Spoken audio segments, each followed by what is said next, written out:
BPSC answer writing के चौथे दिन में आप सबका स्वागत है। आज जो है चौथा दिन है और आज का जो क्वेश्चन था शॉर्ट नोट्स लिखना था रेगुलेटिंग एक्ट 1773 पर, और इसमें लगभग सभी कॉपियाँ आ गई है। मैं सबको चेक करता हूँ एक एक करके और सबका फीडबैक आपको अब यहाँ से देख सकते हैं कि कहाँ किन्होंने गलती किया है और लिखना कैसे है। इसको हम एक एक करके लाइन वाइज आपको डिस्कस करेंगे। पहला कॉपी हमने एक स्टूडेंट का लिया हुआ है जिन्होंने लिखा है, आइए इनका चेक करते हैं। 1773 का रेगुलेटिंग एक्ट पे 73 के रेगुलेटिंग एक्ट का अत्यंत संवैधानिक, यहाँ संवैधानिक या संवैधानिक लिखा हुआ है, थोड़ा सा यहाँ मिस्टेक है। महत्वतः भारत में ईस्ट इंडिया कंपनी को कंपनी देखिए थोड़ा सा यहाँ मिस्टेक इन्होंने जल्दीबाजी में किया है कि कार्यों को नियमित व नियंत्रित करने की दिशा में ब्रिटिश सरकार द्वारा उठाया गया पहला कदम था। सही है। इसके द्वारा पहली बार कंपनी के प्रशासनिक और राजनीतिक कार्यों को मान्यता मिली, ये भी सही है। केंद्रीय प्रशासन की निगरानी रखी, तो इन्होंने भूमिका बहुत अच्छा लिखा है। 73 के रेगुलेटिंग की क्या क्या विशेषताएँ हैं वो देखिए। बंगाल में उन्होंने थोड़ा सा गलत किया है कि गवर्नर को बंगाल का गवर्नर जनरल कर दिया गया, इसका पदनाम बदल दिया गया था, तो थोड़ा सा इन्होंने सेंटेंस फॉर्मेशन में गलती दिखाई है। इसकी सहायता के लिए 4 सदस्यीय कार्यकारी परिषद का गठन किया, सही है। इसके द्वारा मद्रास और बम्बई के गवर्नर बंगाल के गवर्नर जनरल के अधीन हो गए, ठीक है। मद्रास और बम्बई के गवर्नर को बंगाल के गवर्नर जनरल का अधीन कर दिया गया, सही है।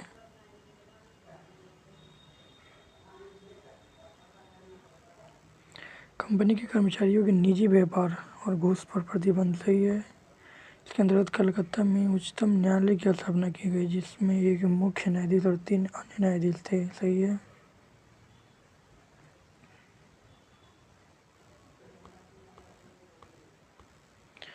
इस अधिनियम द्वारा ब्रिटिश सरकार का कोर्ट ऑफ डायरेक्टर के माध्यम से कंपनी पर पूर्णतः नियंत्रण मजबूत हो गया, सही है। भारत में इनके राजस्व देखिए, इन्होंने ये पता नहीं नागरिक क्या होता है, राजस्व में ये जो की जगह आड़ा हो गया है, ये ध्यान रखना है। और सैन्य मामलों की जानकारी ब्रिटिश सरकार को देना आवश्यक कर दिया गया। बाकी सही है कुछ हद तक। इन्होंने एक लाइन का निष्कर्ष छोड़ा है, थोड़ा सा निष्कर्ष में कुछ लिख सकती थी कि इसके द्वारा ब्रिटिश शासक को मजबूत किया गया या स्थापित किया गया, कुछ एक लाइन तो यहाँ निष्कर्ष के रूप में आपको देना ही पड़ेगा। हालांकि आप नहीं लिखिएगा तो भी चलेगा, लेकिन वो टीचर पे डिपेंड रहेगा कि मार्क्स काटता है कि देता है। चलिए, तो इनको हम कितना दे सकते हैं पॉइंट वाइज, तो इनका सही है, कुछ बीच में मिस्टेक्स हैं, तो इस आधार पे इनको हम 4 देते हैं।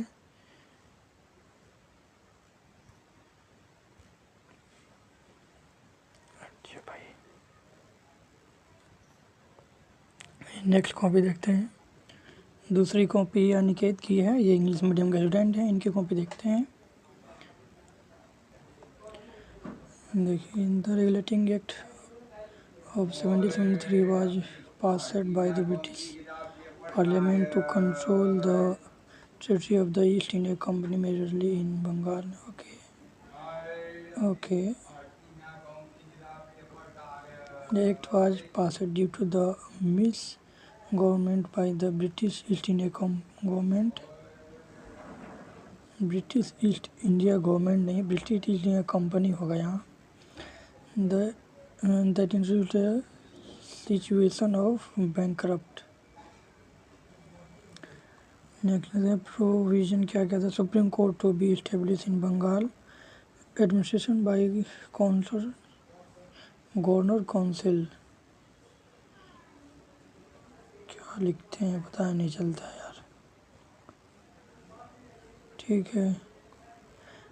व्हेन एम्प्लॉय फ्रॉम रिक्यूनिंग गिफ्ट, ठीक है, गिफ्ट नहीं ले सकते थे। Governor Bengal to governor general of Bengal, okay. यार ये तो मिट गया, पता नहीं चल रहा। Laid foundation central administration in India,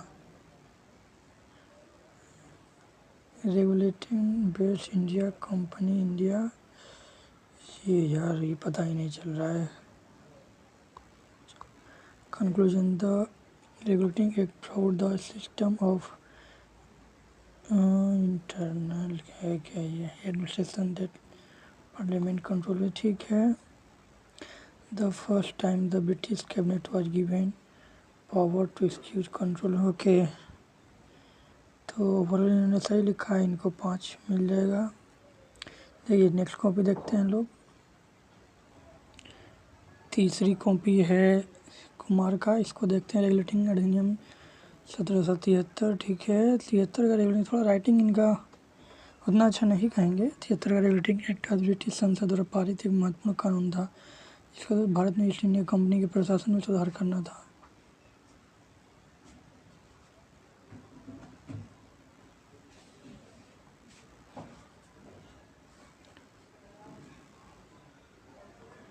company को जवाबदेही, रेगुलेटिंग 1773। गवर्नर जनरल पद नाम बदला गया ना।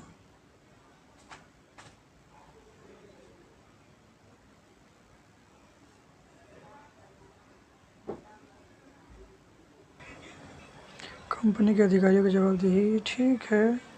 थोड़ा सा इनको और चेंज किया जा सकता है ना लिखने में। कंपनी के प्रशासन में सुधार, ये सही है। गवर्नर जनरल की परिषद में न्यायपालिका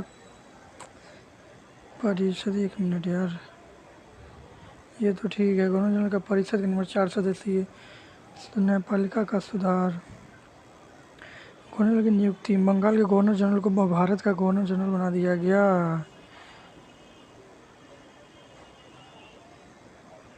अरे नहीं, ये तो पूरा गलत है। गवर्नर जनरल की परिषद गवर्नर जनरल को सलाह देने के लिए, गवर्नर जनरल उसमें बना ही 1773 में। गवर्नर जनरल की परिषद गवर्नर जनरल को सलाह देने, उनके साथ काम करने के लिए 4 सदस्यों का कार्यकारी परिषद, ठीक है। गवर्नर जनरल बनाया गया तो ठीक है, चलेगा ये। न्यायपालिका का सुधार, कलकत्ता में इस अधिनियम के तहत 1774 में सुप्रीम कोर्ट का निर्माण किया गया। प्रथम न्यायाधीश एलिजा एम्पे, ठीक है। कंपनी के प्रशासन में सुधार, कंपनी के निदेशकों को ब्रिटिश सरकार को अपने प्रशासन और वित्तीय मामलों के बारे में नियमित रिपोर्ट देने तो बाध्य किया गया।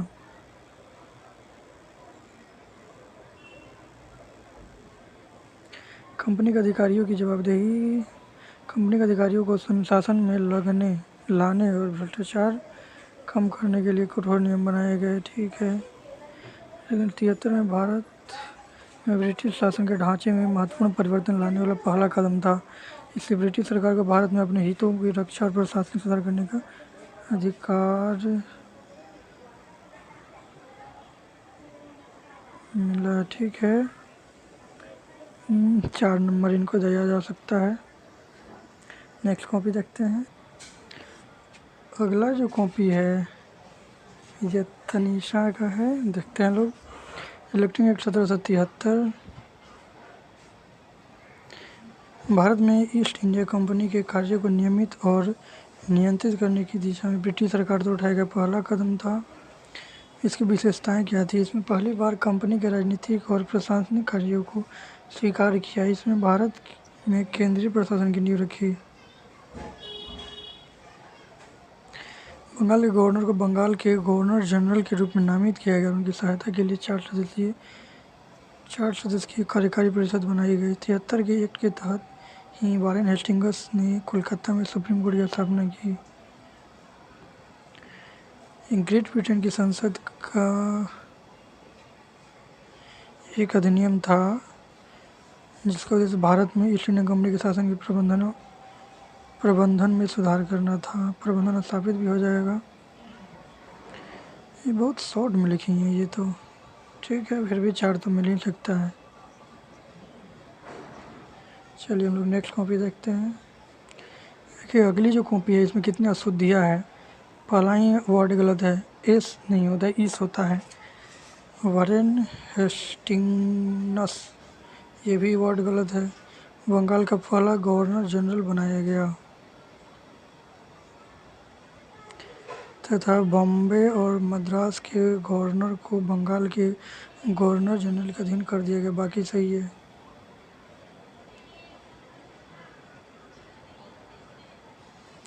हमारे पास अच्छा देखिए उनका कॉपी जो है आगे नहीं खुल पा रहा है। ये जो कॉपी है नेक्स्ट ऋतु का है। रेगुलेटिंग 1773 में भारत में ईस्ट इंडिया कंपनी के कार्यों को नियंत्रित और नियमित करने के लिए ब्रिटिश सरकार द्वारा 1773 में एक महत्वपूर्ण अधिनियम लाया गया जिसे रेगुलेटिंग नाम जाता है। ठीक है। अधिनियम के निम्नलिखित विषय थे। कंपनी कर्मचारी निजी व्यापार और पूर्णतः प्रतिबंध। बंगाल के गवर्नर को बंगाल का गवर्नर जनरल बनाया गया। ठीक है। कलकत्ता में 1714 में एक उच्चतम न्यायालय की स्थापना। सही है। कोर्ट ऑफ डायरेक्टर का कार्यकाल 4 वर्ष का कर दिया गया। कर्मचारियों को वेतन वृद्धि की गई तथा इन्हें उपहार और घूस देने में मनाही की गई। वारेन सिंह बंगाल के पहले गवर्नर जनरल बने। बंगाल के गवर्नर को समस्त ब्रिटिश क्षेत्रों का गवर्नर कहा गया। इस प्रकार पहली बार ब्रिटिश कैबिनेट को भारतीय मामले में हस्तक्षेप का अधिकार मिला। ठीक है।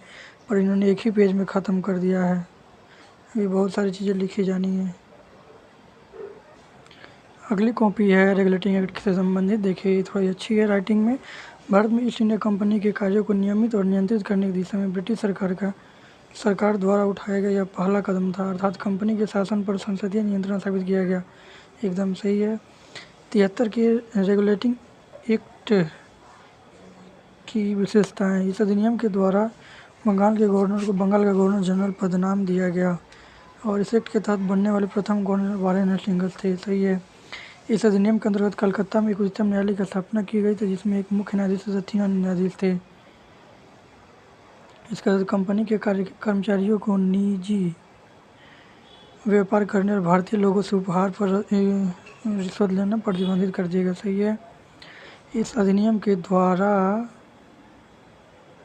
चल रहा है ब्रिटिश सरकार को बोर्ड ऑफ डायरेक्टर के माध्यम से कंपनी पर नियंत्रण सशक्त हो गया। सही है।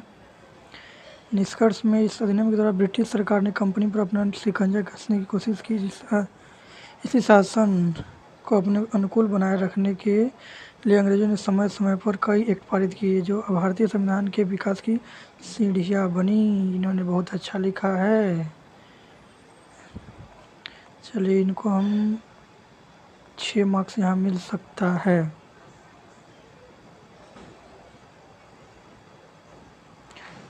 अरे क्या लिखा गया।